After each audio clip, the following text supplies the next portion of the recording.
Hey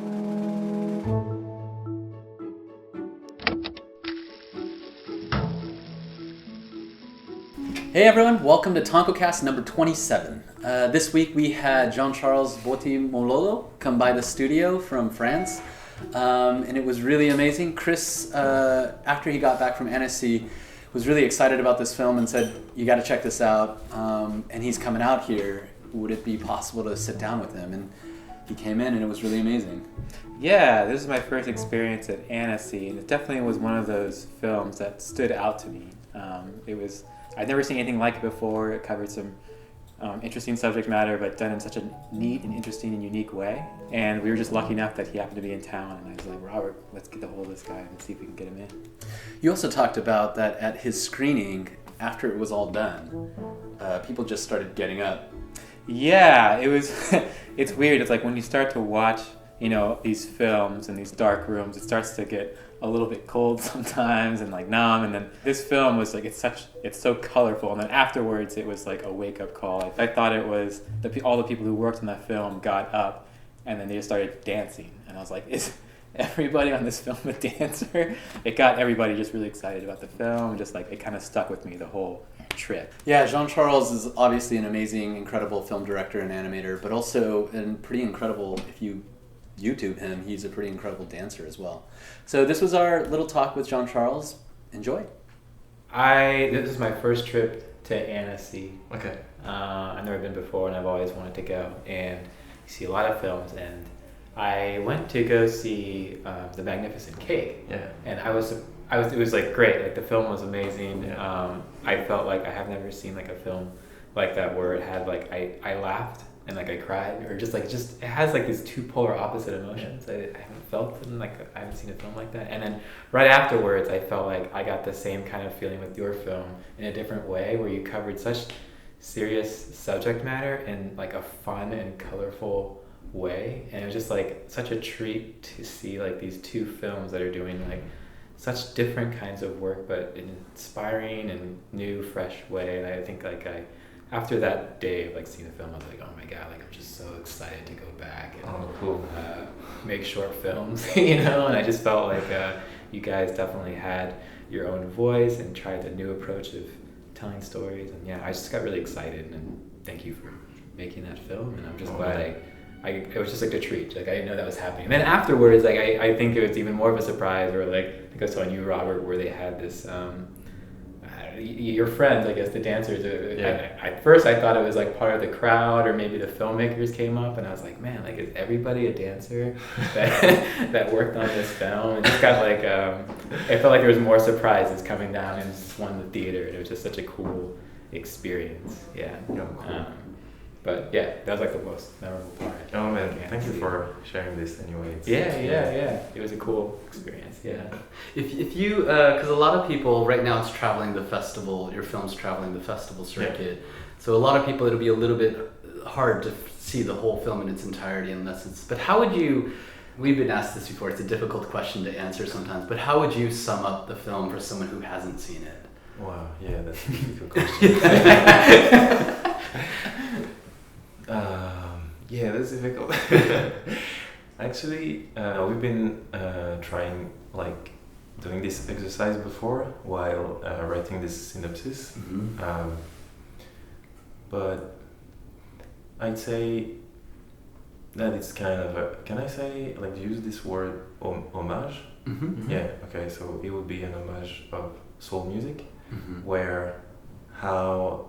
So now it's not simple enough, but I'd say how I really connect with soul music, how soul would be full of like the previous days that we kind of doesn't really connect to today, and how those voices just resonate through what we live in a way.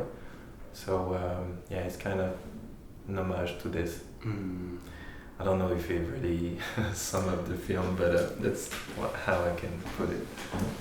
One thing is that, Chris pointed me to, he had mentioned that you were an incredible dancer, and we looked up on YouTube and we saw this phenomenal film of you dancing. Yeah, we should tell you, right before you came in, all of us were watching a film of you dancing. So I think a lot of people were shy when you came in. And our friend Giselle was really bummed that she couldn't be there. Yeah, she's dances salsa, and she's in the city running an errand. But I imagine that what I'm curious about is music obviously has a very important place in your creative life, as does animation. But how did these two things come to be for you? Like, how did you find yourself into animation? What does music and dance have to do with, what you do in film? I'm just curious about where, like, growing up, how did those two things come to be? Because I feel like the film is a great, beautiful blend of those two things. Well, thank you. Were you always like a dancer or like into music as like a kid? And it's funny. Because people keep asking me this question, but not really in this way. But I'd say that I've been doing both since my youth.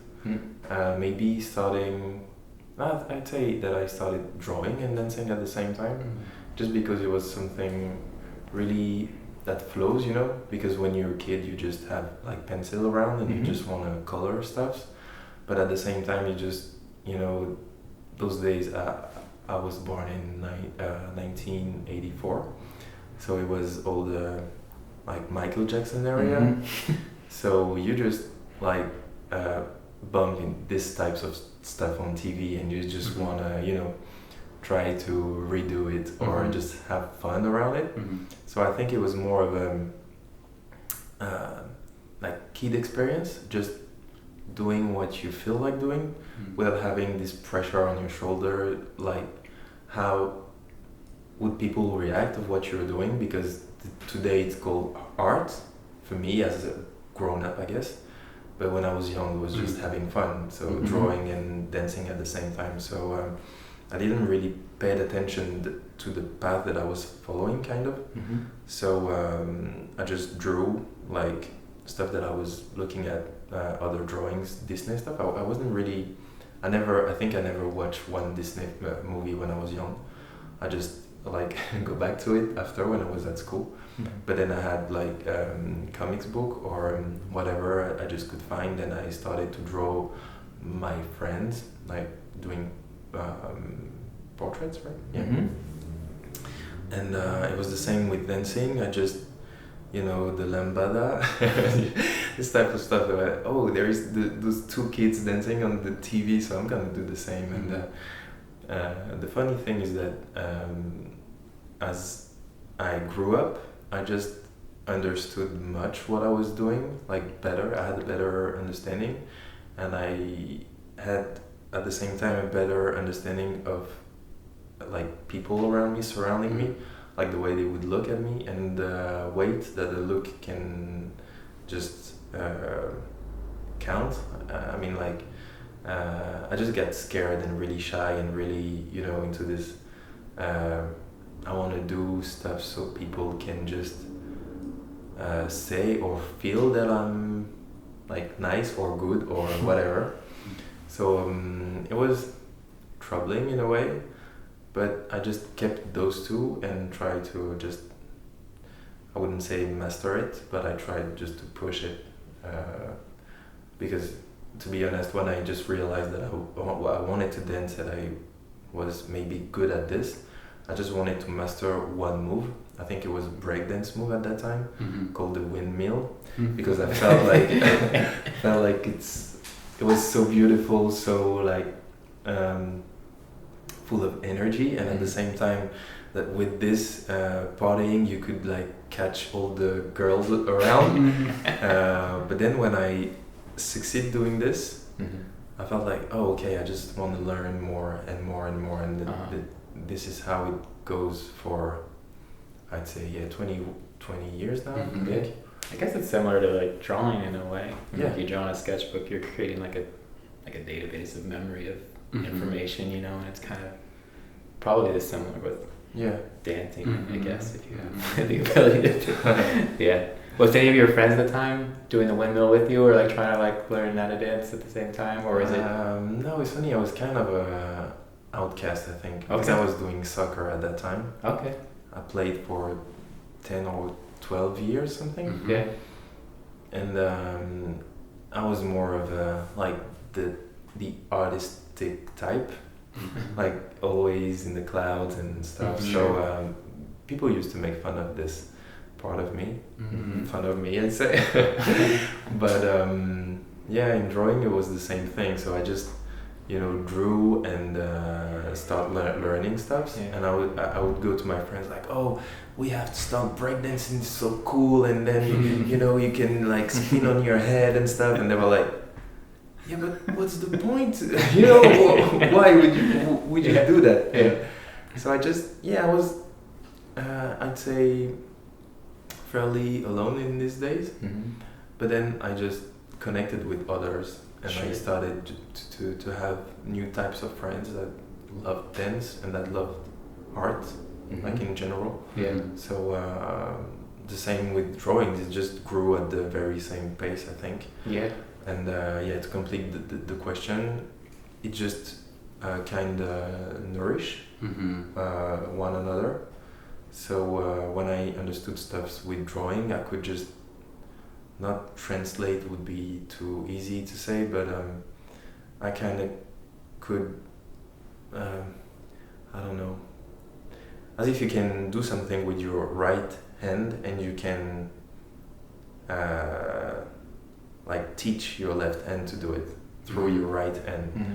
So it was kind of the same with drawing. If I learned something in drawing, or you know, a new technique or a new tool or whatever, I would use this concept to put it into dance, I think. And now today it's the same, back and forth. If I understand something, like open new doors, new ways in my dancing, I could like use this new doors with the storytelling or drawing, I think. Yeah.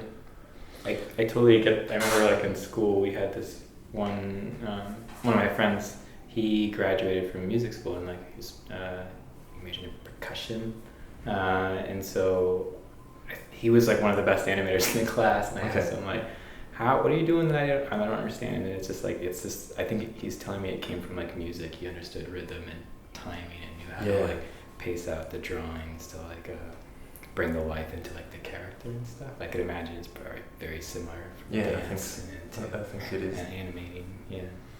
It's so interesting to hear, like, growing up, you felt a bit, you know, introverted, it sounded like, and kind of quiet kid. And one thing, when I watched the film before meeting you, before seeing the dance video and everything, the thing that really kind of stepped forward to me was, like, of course, it's fresh. Like, I feel like I haven't seen something quite like this before. But it felt, which animation I feel like doesn't often do, it was, like, cool. Like, I felt like, shit, this is cool. Like, this is really something I haven't seen before. There's a quality about it because there's this true depth of character I feel that's there that feels really timeless. Mm-hmm. But it feels like this moment where you were able to kind of capture, like, not what's cool now, but just something fresh, like a new point of view that I haven't quite felt before or seen before, especially in animation. And I gotta say, it's interesting to hear that, you know, growing up, you were a bit of an, you know, kind of an outcast maybe, and but now, even talking to you now, I'm like, man, you're a cool guy, like, you know, it's this interesting thing that I feel like really, really shows up in the film. Like, I feel like, you know, meeting you, talking to you, and seeing the film, because the film itself, I want to talk about the look of the film. Mm-hmm. I'm curious where that look came from.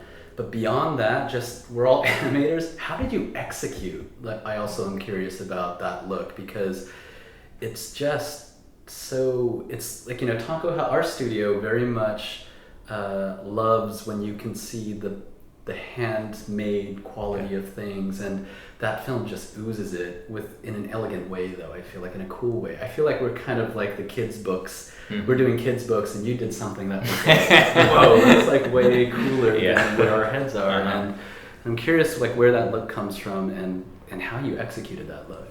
Cool. Thank you for saying all this. It's really, I mean, touches me, but so that looks like the whole graphic design comes from Simon Roussin, which is comic artist in France. He's pretty well like established, I'd say. So the producer, as I told you before, he just like tried to gather this team, and I was there like the last one. So Simon was here before me, and he started to create the characters and the graphic kind of. And of course I'd seen his work before, but I felt like there were stuff that he didn't want to really push in this project. But then we talked a lot about it, and the way I see things, I saw things at that time was okay. I myself can draw, like have present my own graphic design. So I didn't want it like how can I say, pull the graphic towards me too much. But in fact, I felt like some things could just meet from him to me in the middle, that we could have a walk towards one another. So we just talked about it a lot, and I tried to make him keep the whole how do you call it, markers type of coloring, because that's something that he used to do, but he starts to just like withdraw from this. And I felt like, yes, but this is really close from soul music, like really warm, and there is life into it anyway. It's not just like flat and really squared. It's just, I wouldn't say all over the place, but you have the idea. So we just talked a lot, and for the characters we kind of drew them with 4 hands. He would like draw a model pack, one first draft, and then I would not correct but just make propositions, and he would just go over it, and layers by layers we end up with the characters you saw. I see. So it's really, it was pretty like how can I say, even for me enlightening, can I say? Because I don't think I would have been able to go that far with the graphic and with the color if it wasn't for him. So I really tried to respect his work, but in the same way I tried to respect the story. So we had to go for a vision, not only a graphic design. With the experience I had with the previous film I worked on as just background designer or animator, I just tried to take the best of what he had to give and maybe give some of mine, so we would just meet at some point and create a new graphic design. But he painted all the backgrounds, and I tried to leave him the more room I could without being no, I want this way. So it was really exciting to work with him. I think we really paid attention to what the other wanted to have at the final result. So it was all traditional? Everything is traditional. Wow. So all the markers too, the markers keep are alive stuff. That was all markers, traditional markers. Traditional marker. Wow. One artist, or do you have multiple artists? No, I had multiple. Because we actually really thought this through, because as you said, I'm really close from the paper and what's how do you call it? I've been looking for this word for 2 days now, but I can't find it. when you do something with your hand, it's just handcrafted. You have some life that no one could reach, I think. All those soft tries to recreate the pencil lines and everything, which is cool in a way, because you might, I'm not sure that you always save time with those. You might save time, but with paper you just have to go through another state of mind, and this, I think it's the very way to save time if you have a low budget. But then even with the writing, like for example, we had like this floating cameras around. Yeah. So I was like, okay, am I like really able to afford this in the film? So we talked, and I was like, okay, if it's all hand drawn and hand colored, it's gonna work, because all like the mistakes of the movements are gonna be taken care of through the flows of the mistakes of the coloring. So it's gonna be like mistakes plus mistakes equal something that works in a way. I don't know. But yes, the happy accident. Exactly. Yeah. Oh, I didn't know that. Yeah, it's like I feel like in the computer, a you're lot. a lot of happy accidents. That's how I'm here.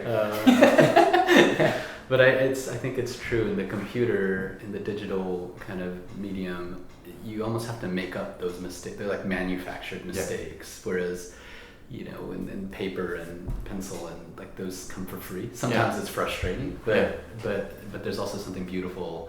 And I think that's what's so, you know, in your film, there's these incredible camera movements where it's like both surreal, but you're in a real space. Like it's a very believable space that is constantly kind of emotionally giving you context for the film. Like the camera itself is kind of a character, I feel like, in the film. Cool. That's really telling you so much about psychologically what a character is going through. And how much of that did you plan? It must have been an incredible amount of planning, like storyboarding, and did you do all that yourself, or? Yeah. Wow, that's awesome. I mean, cool. Thank you. Yeah, It's pretty impressive. That's when I was staring at it. where did he? I mean, it's what I love about it is there's always the technical aspect that is impressive, but I think what's most impressive to me is the accuracy to like the kind of how judicious you are about using it. It's not like it's constantly the camera swimming. It's like at these really chosen moments, it kind of moves in a way that you're like, oh, I get it. Like without saying much, like you really get what a character is going through. And I just think that it's so, as an audience member, you don't, you know, you're not breaking it apart. You're just kind of with it. But when you stop and think about it afterwards as an animator, you're like, whoa, like how did you? Oh man, it's so really nice cool. to say. It's really, really cool. Yeah. I mean, yeah, I've been. It was complicated because actually, yeah, that's a teamwork anyway. But you know, when you we were four, like at the beginning, the producer, the script writer, the graphic designer Simon, the script writer is Nicolas Pleskov, and the producer is Amaury Ovis.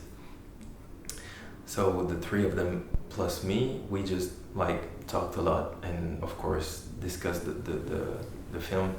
But then once we had the final draft, I had to put all of the writings in image. So I took a lot of time working on the storyboard part, because I felt like exactly what you just said, and I'm so glad you said it, and that you can feel it through like the moving images, because I didn't want it to have like this huge camera movement or these huge dancing parts just because I wanted to like kick people in the face and be like boom, it's like technical and stuff. I just felt like, okay, this story needs a setup and this story needs some ways to tell it. So I've been sitting like this like looking in the like nowhere, and I tried to find the right flow, but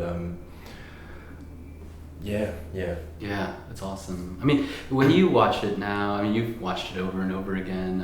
I know probably it gets, I just know being on the circuit, sometimes you get numb to your own work, but both in terms of the film itself, but the experience overall, what was your big takeaway? Like you talked about as a dancer and as an artist that there's this constant growth and flow almost that you kind of naturally keep adding, like you learn one thing and then, so what do you feel like through making this film was that kind of big thing that you really feel like you grew through making this film? Wow, that's a very good question. Maybe it might be two aspects. The first one would be I'm really like self-doubting. I really doubt about what I do often, like at each steps.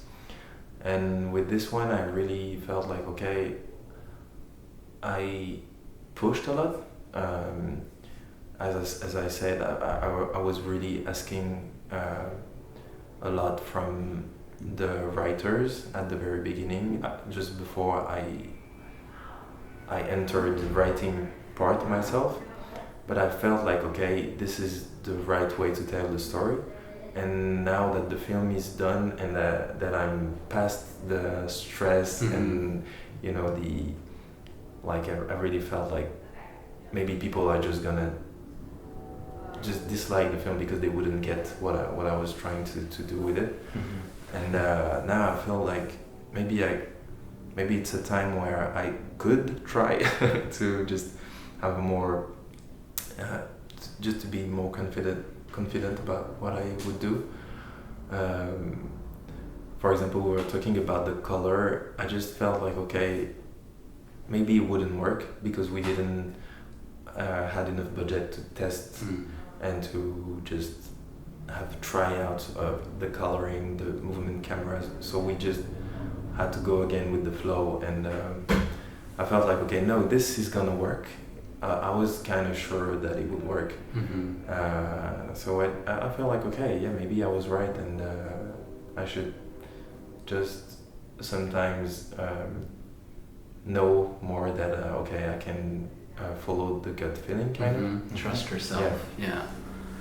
So that's one of the good thing, and the other one might be the meeting with the team, like every aspect of it.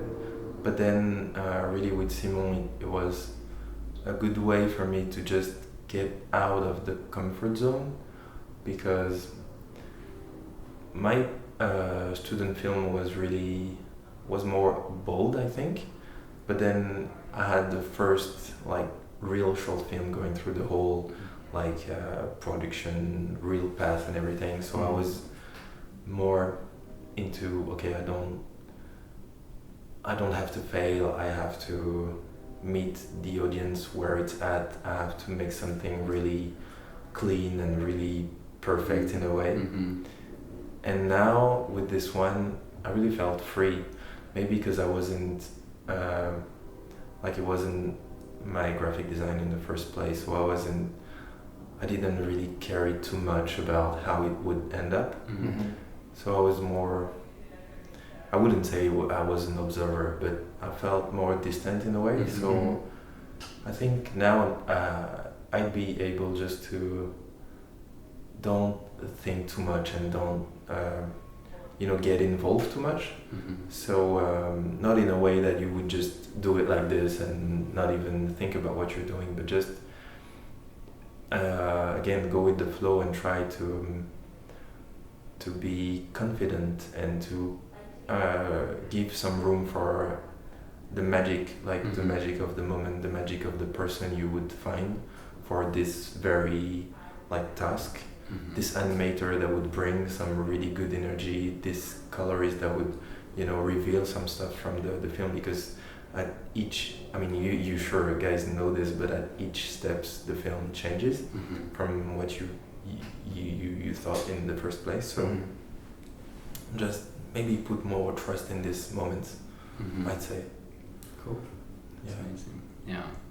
I'm curious about like the research process, since it's such a specific time and place, and like the musicians. I just found this out too just by talking to you about this was actually an event that happened, right? This like a rivalry, and I'm curious about just like, I guess the dialogue and how much stuff your impact was to kind of get in there and kind of make this feel like the perfect amount of like authenticity to the work, because it felt like believable when you watch it. And cool. How they're acting, and kind of like, I love the whole like argument where it did feel like this like boxing match in a way. They're kind of both in their own rings getting ready for like this music battle. But if you could talk a little bit about just like kind of get that character to come through on screen, and like what you had to do to kind of get to that point. Yeah. I'd say that first it would be, I mentioned that the fact that I was kind of an outcast, and I think I'm still this person, which is hard sometimes, because when you dance and you do films, you have to be in public anyway. But in other moment, it just helps me to. I'd say I'm not sure I'm trying to auto-analyze myself in this spot, but I've been really scared about whether it would be my place or not to do this film. Sure. Because the very first thing I felt was, again, like, okay, making a film about James Brown, everybody knows him. So it's either you in the very tiny right spot, or you're just gonna be around the touche, can I say? Yeah. Okay. So I felt like, okay, it's I can't do it, and plus I'm not a Black American, so I don't really know like the experience of being a Black American. And I was really not obsessed, but I really care about this subject and this matter, because everybody today doesn't really connect and feel that it exists like cultural appropriation or these types of matter. But I really feel like it's something important that we should like talk about. But at the same time, I felt like, okay, I'm a French guy, I don't know nothing about, it's not that I don't know nothing about, because I've been like in hip-hop culture since late 90s, so I've been reading to it, like spending times with OGs of this period, even in here or New York, or so I felt like if they asked me to do this project, I might be the person that would try at least to do something authentic. But in a way, I felt like, okay, I'm taking the room for one Black American to do this film. So I was really like, I didn't know if I should. But then when we talked, I just realized that if I withdraw from like the team, they would just go and find someone else in France to do it. So and it's, I'm not judging anybody when I'm saying this. It's cool because they already spend money writing, so they just wanted to have this project done, which is I actually understand. So I felt like, okay, it was kind of a ego thing, like, okay, no, I think I should be the one doing it, because I might be the one closer from this idea of soul music, and actually what I project to it anyway. So yeah, I just started back in 2014 to read, listen and look for like every biography of not every, but most of the soul singer that I actually was used to listen at home. So I went through Nina Simone, Otis Redding, Sam Cooke, of course James Brown, Solomon Burke, but even before Billie Holiday, and so I think I've been learning from like the 30s to the 80s, just to have a better understanding of where it comes from and where it goes and where we are now. So I just could, I just realized that with the Jim Crow area, a lot of stuffs were going on here in the US, but then affected Africa and Europe in a huge way, which I wasn't really conscious at that time. For example, like the fact that Malcolm X was traveling to meet like do you use pèlerinage, the word like traveling to Mecca, to learn more about Quran and these types of thing, and he discovered like, I mean, I'm not gonna talk too much about history now, but I just understood how like the fight they had here in America connected through the fight they had in North Africa, and the fight that we French had in the 60s in France and Europe. So I was like, oh, cool.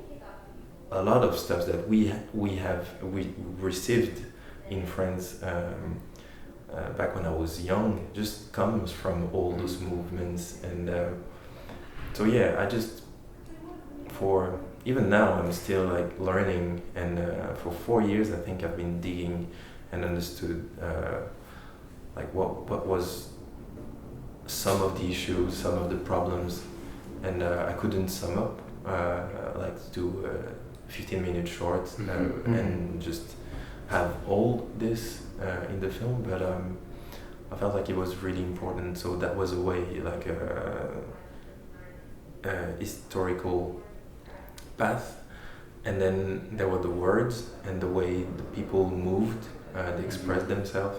So I watched a lot of videos from back in the 60s.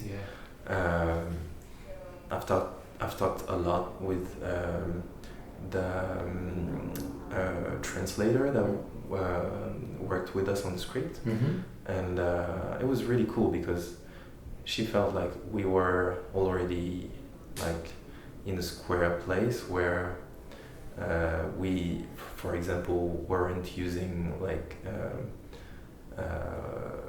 wrong words or insults, or so yeah, it was cool. It was just sharing and trying to find the right person to give us the right idea of how they would talk and how, but I really felt already connected with all this throughout. Again, my youth, the dance culture, and so yeah, I mean,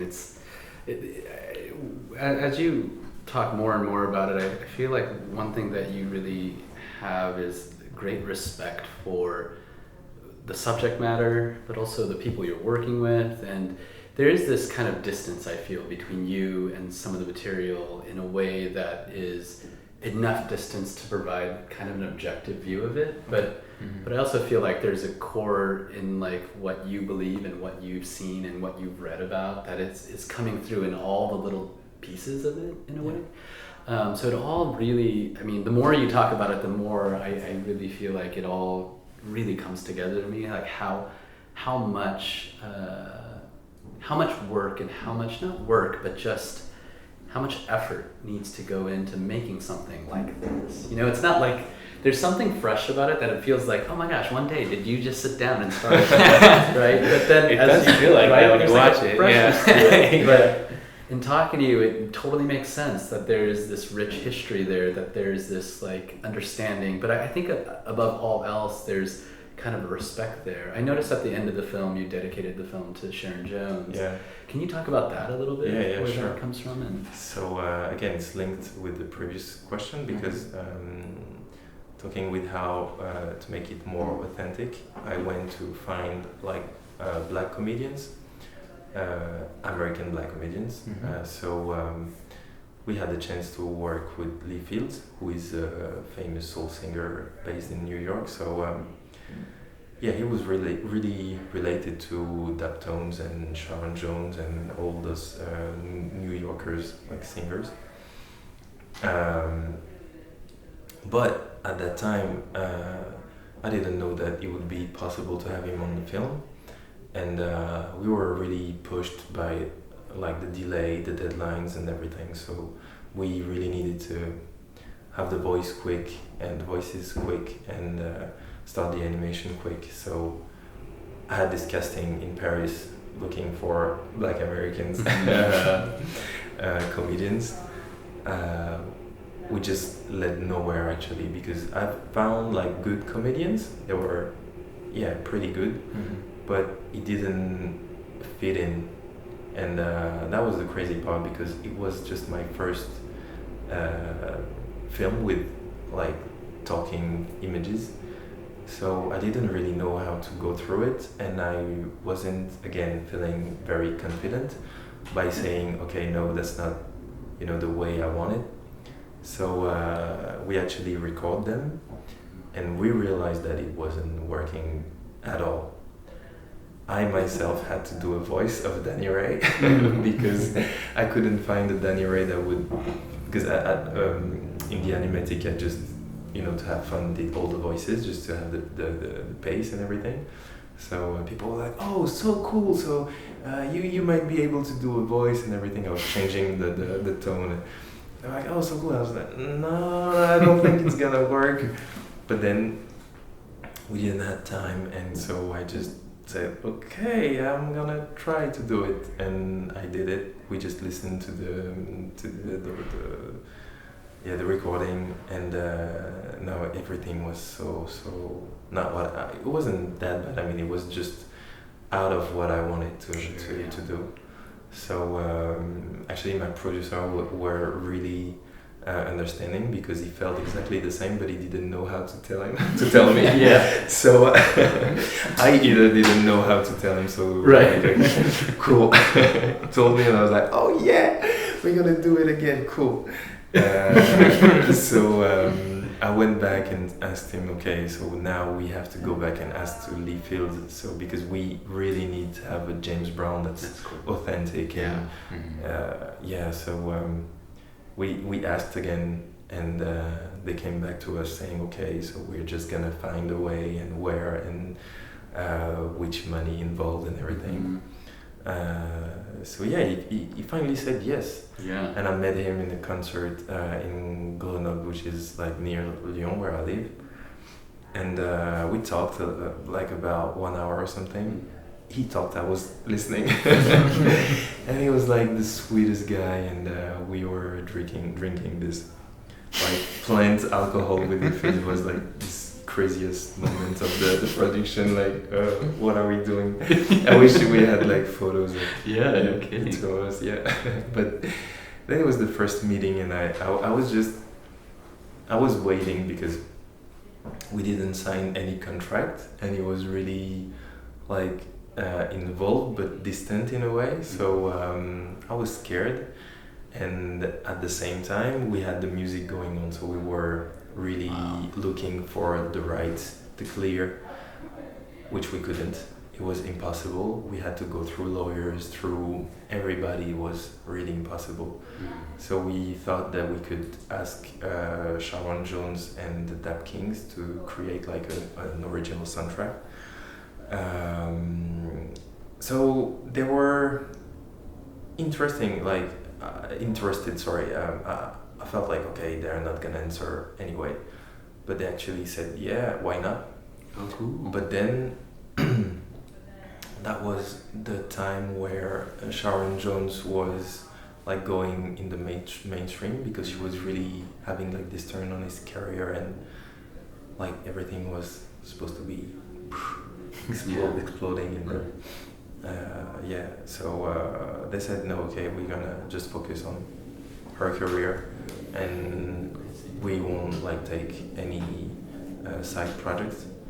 So we were kind of disappointed because I really felt like working with her. I mean, obviously, but then I'd say maybe 1 year after this, we got the clearance for the right to use James Brown and Marvin Gaye, the last track. So it was pretty cool. But then, we learned that she passed.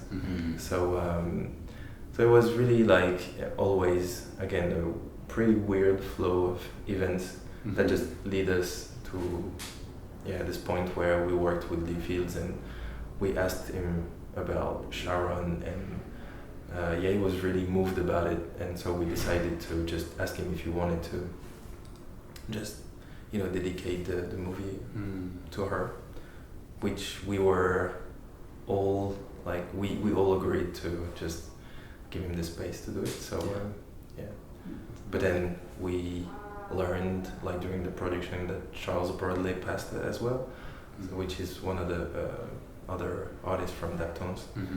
So it's pretty like, you know, you're working on. It's kind of historical moments where you have like lead feeds in the project that met James Brown and Solomon Burke in real life, but those two are already dead. And then, you know, he's been working with all those amazing musicians, and he's like the last kind of memory of what was going on in the 60s. So it's pretty moving, and at the same time it was like the only thing that the film needed to be this authentical, because even in the set it felt like James Brown somehow was, you know, coming from the clouds and just giving him the strength to just do stuff with his voice. And it was even from, you know, from this very angle, I just feel like if all the steps, like animation, like recording, animation, drawings or whatever, are good, and you just have a good relationship with the team, then if the films, I think it's gonna flow with the film, and you're gonna feel it at the end. But if nobody feels it, and I'm the only one, then fine, because I had a lot of fun doing it, and in a very emotional way, I'd say. So yeah. That's incredible.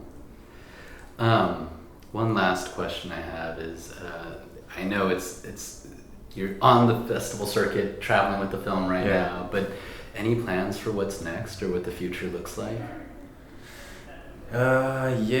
Future, I don't know.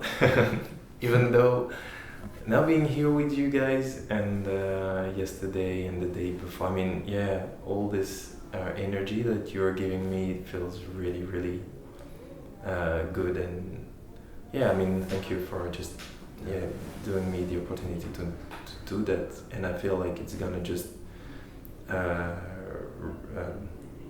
ripple, somewhere, I don't know where, but I feel like that's the future vibe that I'm giving, I think. And work-wise, I'm trying to write now, so I've already gathered some ideas, but it seems like it's a lot of ideas, so it might be a lot longer, I don't know, but I'm trying to write something now. Awesome. And I wish a script or for a film. So for a short film, I'd say it's gonna be a feature. Ooh, cool. I mean, it's gonna be, I don't know, I've been listening to Jordan Peele talking about the writing of Get Out. And he said something that really resonates to how I kind of feel with my heart in a general way. He said that he didn't felt like Get Out would be a good like script to go on the big screen and to make like views or with the audience and everything. So he felt like pushing the writings as far as he could and do the best film he had with this film, with this project, even though he wouldn't be able to make it like on the screen at the end. So I was like, that's that's what we should do like all the time, you know, pushing everything as far as we can, and then just wait for it, you know, to happen or not. It's not like the purpose. So that's, I guess, my inspiration of the day. I'm just trying to make the most of what I have here, and if it's gonna be something or not, I don't really know, but I'm trying to write something. That's awesome. Very cool. Well, thank you so much. Well, thank you. It's really cool. Is there anything else? I mean, it's more of like artist questions. Think of like, I didn't realize like all the markers were done by hand. I was curious, did you have a specific brand that you had? Oh man, like a marker? cheapest brand. Like the ones that have a sentence.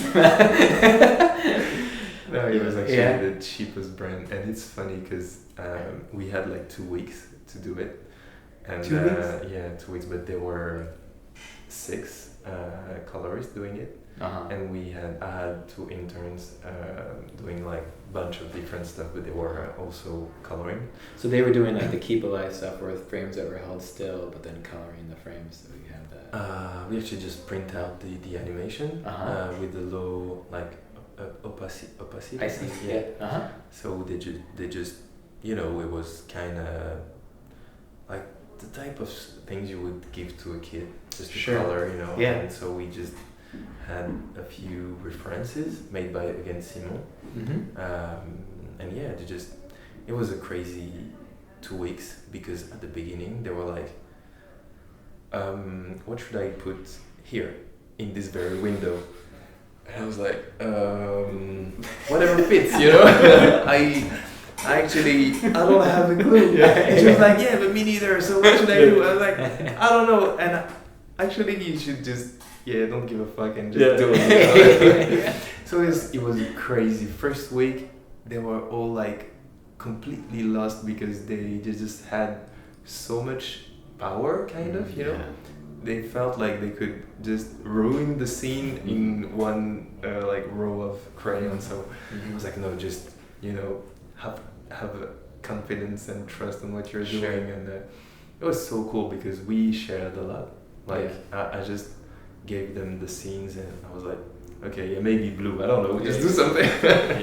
And of course we had references and stuff, but they were really scared. And it was all on paper. Cheapest markers. Do you think that's like the cheapest markers though? It could be like, sometimes the good ones, you know, it's almost like too smooth. You know, or it's like you can't tell it's a marker. So Exactly. You might even need like, and the cheapest ones, you get that texture. Exactly. You're trying to like get the last bit of ink out, but it gets that texture. And you're like, I like that look. You know, where it's just almost dried out. Exactly. Plus, if you use like the best everything, the best paper, the best tool, you feel like very uncomfortable. Like, oh, I'm gonna ruin the paper. Or I'm gonna ruin the ink. I buy pens that are like really fancy, but then I end up like not using it because like I don't want the ink to run out or something. And so I use like the crappy ones, like the ballpoint, like just stupid pens you buy at like.